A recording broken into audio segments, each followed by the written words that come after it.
入男拔霸道怕醜 out。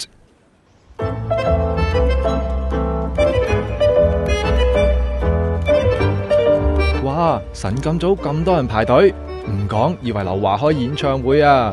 聽保安講，凌晨4點已經有人排隊，破咗3年紀錄，人龍最長有成200米㗎。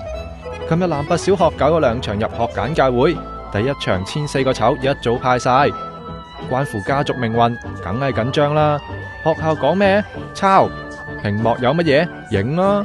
咁辛苦都係想入到啫，聽下校長有咩貼士。我都話你好似個 second in 嘅時候，我即係俾埋佢哋見一張台，5個小朋友坐喺度畫嘢。佢即係第一件事係攞晒嗰啲嘢，由佢分配，然後畫先至俾人哋。咁呢個咪變咗真係好似其實幾霸道啊！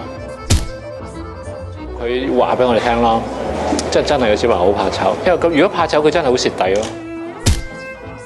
着 casual 嘅人而家比較大疏數多咗。咁係一個進步嚟，即係而家。當然最重要係聽老師話啦，佢仲提醒家長自我簡介唔使太長，交齊資料就 OK 噶啦。貼士就有啦，家長又點樣準備呢？即係成日講嘅高分低能啊啲小朋友咁樣，可能好叻讀書，但係喺品格上面咧就唔得，係啊，所以我哋好擔心呢樣嘢，所以就會考苦功。即係培養佢即係多啲睇書咯，閱讀嘅習慣啊嘛。